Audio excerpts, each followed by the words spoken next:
7年亏光2个亿，邹市明夫妇卖光4成豪宅，全网也逃不过中年返贫。一个在拳台上把对手打趴下，拿下中国历史上第1枚奥运拳击金牌的男人，在生意场上被人打趴下了。2个亿到底是怎么没的？2017年，邹市明退役了。按理说，手握2枚奥运金牌，1条 WBO 世界拳王金腰带，随便上综艺当教练，日子都不会差到哪儿去。但他偏不走安稳路，和老婆冉莹颖一头扎进创业里，想搞个拳击帝国。冉莹颖是北大光华 MBA， 商业上的事自然由他来掌舵。他在上海黄浦江边租了一个18000平方的场地开拳馆，1年光租金就要5000万。装修往死里砸钱，进口跑步机1台20万，大厅一盏吊灯花了300万，拳馆年卡定价3.8万到8.8万不等，高于市场平均价的5倍还多。说实话，3.8万到8.8万一张年卡卖给谁去啊？一个简单的算术题，全中国注册过的职业拳击手不到2000人，现役的只有490个，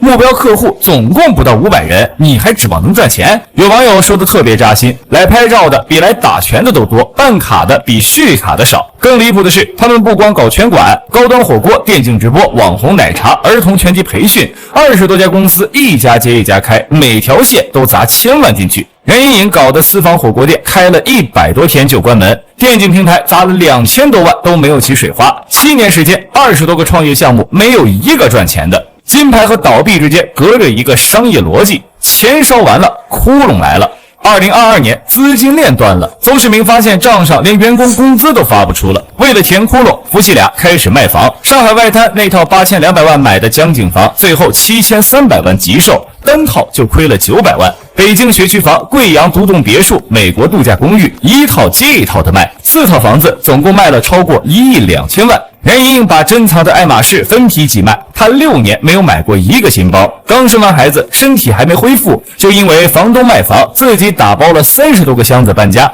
连儿子的午饭都控制在40块以内，水费从1个月800压到100，从外滩江景房到出租屋，从爱马仕到二手寄卖，从拳王夫妇的童话到租房生活的现实，从云端直接摔进泥里。很多人以为他俩是一夜败光的，其实钱是慢慢烧完的，不是一天挥霍掉的。但有一个问题从头到尾都没有解决，冉莹颖是光华毕业的，但公司没设财务总监，也没有定季度复盘，也没建会员私域，微信公众号停更2年。节目里最让人心寒的还不是2亿的窟窿。冉莹颖在镜头面前说，儿子发烧身体不适时，邹市明全程把自己关在房间里面打王者荣耀，连吃饭都需要阿姨端到房门口，理由是和孩子没有共同语言。更让人背后发凉的是，有人问他儿子读几年级，他说3年级，那实际上孩子已经5年级了。一个父亲不知道自己儿子上几年级。冉莹颖坦言，2人已经分房居住3年，她长期处于丧偶式育儿状态，10多年间不仅多次萌生离婚念头，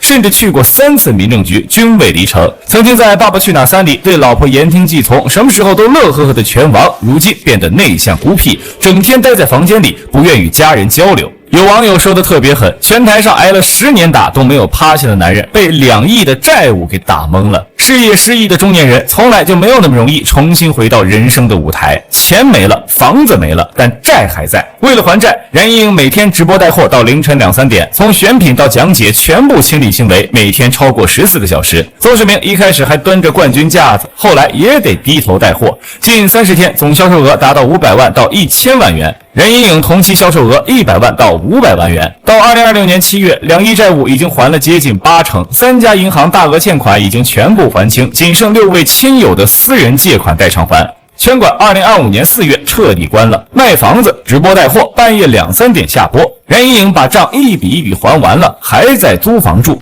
无债一身轻。把整件事捋一遍，你会发现这不是一个人的失败，是一种模式的崩塌。邹市明不是个例。2025年前3季度，明星餐饮闭店率高达 78%， 火锅品类占比超6成。陈赫的贤合庄从2年800家店到如今在营门店锐减，薛之谦的上签彻底倒闭，明星 IP 变现步步都是雷区。但邹市明夫妇和那些跑路的明星不一样，他们没有跑路，没有赖账，而是卖房换钱，直播赚钱，尽己所能的还债。冠军的光环能照亮赛场，却未必能够让人看清商海暗礁，这是退役体育名将的普遍困境。但是这对夫妻的真实处境其实很简单，他们是利益共同体，不是对手。2亿是7年累计亏损，不是一个晚上亏完的，决策都是经过夫妻共识才达成的。从奥运领奖台到民政局门口，再到出租屋，这落差比任何一记 KO 都要狠。有人说这是中年返贫，邹市明自己否认，说只是创业失败。但冉莹莹说了一句话，让很多人沉默了。她庆祝终于解决了积压已久的债务问题，无债一身轻。这大概就是成年人世界里最朴素的一种胜利，不是打赢了谁，而是把欠的账一笔一笔的还清了。